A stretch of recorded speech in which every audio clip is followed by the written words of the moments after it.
Well, before the King actually arrives for the ceremony today, there will be what's known as a procession of faith. That will involve leaders from the Commonwealth, including our Prime Minister Anthony Albanese, who will be accompanied by our footballing superstar Sam Kerr, and they will be leading our flag through the Abbey. And a reminder, folks, that ceremony, which gets underway in a few hours' time, will last for approximately 2 hours. Well, few of us have met King Charles, even fewer have actually worked with him and know him well. One such gentleman is Grant Harrold. He served as his personal butler between the years 2004 and 2011. He's now got an Instagram account with quite the following, roughly 500,000 people serving up tips such as this one. Ladies and gentlemen, when eating a burger, we use a knife and fork. We never use our hands, unless, of course, you're Fred Flintstone. Ladies and gentlemen, when having your cup of tea, always ensure that when you're stirring, we never stir in a circular motion, it's always gently back and forward. After all, we are not creating a storm in a teacup.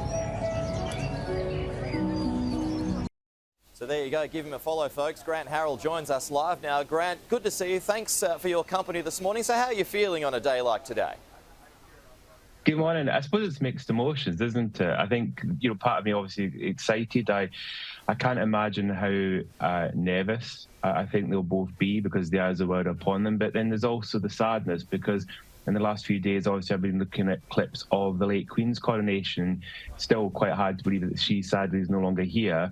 But I'm sure is somewhere looking down, smiling and very proud of what her son's going to be doing today. Grant, as we mentioned, you worked with him for a few years. You know him well. How do you think he will be this morning? He's so professional. I mean, as I said about possibly he'll have some nerves, but he's done this. He's been the longest Prince of Wales in history, and he's somebody that he'll just get on with it. And I'll be amazed if there was any sign of any kind of nervousness. With the Queen Consort or Queen Camilla, it might be slightly different because, again, it's a big, big thing for her that she's undertaking this duty. Of course, when she married him, she was aware this was one day this would happen. And now she's also going to have the eyes of the world. So I think, that without any question, they're both going to be nervous. But I very much doubt we'll see it, as I said, because they're such professionals. And there has been rehearsals going on behind closed doors, which is important to make sure that it goes without any issues. Do you think they will be a successful King and Queen? Yes, I do. As you mentioned, I was lucky enough to know them personally and know what two amazing human beings that they are. And I think they'll do an amazing job as well, they've already shown that in the months since the Queen died. And obviously his reign will not be as long as his mother's, but I think he'll still do an amazing job in that time. And of course, one day that will then pass to his son, the Prince of Wales, who we will see paying homage to his father today, which will also be quite significant. And I think, again, it will be quite, for me, such a strange thing to watch that because, again, I've seen both of them as he was as a young man around his father and know how much he adores his father as well.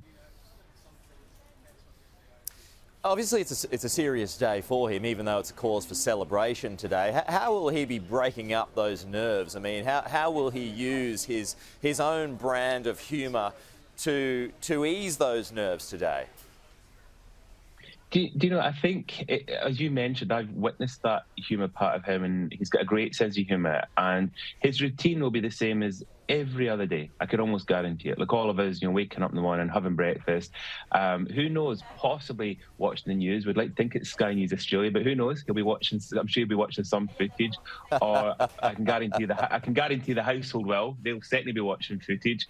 And of course, the biggest part will be obviously the putting on the clothes that he's going to wear today, because obviously it's that'll be carefully planned out, and then leaving the palace and then beginning the journey to Westminster Abbey for his coronation. So, and then at the end of the day, once everything's finished, it'll probably go back to the same old routine. I can imagine that in the afternoon, possibly, there'll still be the afternoon tea at some point, and just carry on with his normal day. That's the thing I should quickly mention, Peter. It's quite interesting. Queen Victoria, when she had her coronation, it was also her dog's bath day, and after the coronation, she still bathed her dog. So I think that just shows you that the royals still carry on with their routines. Hey, what did he love for breakfast the most, Gran? And so we can just presume that he had that today. I think I've got to say, if I told you that, Carson from Downton Abbey would be rolling in his grave if I was to give away too much information on that. But his breakfast is very much similar. All I can say is similar to what you and me would have. But I think the important bit is hopefully he will have breakfast, because I think it's going to be a long day for him. And, I think they always say, you should have I think they have a breakfast like a king, and that's what I think he'll do today. Yeah, and we spoke a little bit about Camilla a little bit earlier. What sort of a guiding influence do you think that she will be for him in the years ahead? She's very good with him. They are best friends, as well as always been husband and wife. They are best friends. You will have seen footage of them together where you can see that they support each other, they keep each other right. I mean, she'll be an amazing support to him today, and she's got her own role, and she'll be making sure she does that. I mean, she's also going to be anointed. She's also going to be crowned. So she's got to obviously kind of follow a procedure for her part, but I'm sure she's there for her husband. Obviously, he knows she's there to support him, and they'll both do those roles. And I'm sure, this morning they'll be both supporting each other and getting ready for this very, very, very important day.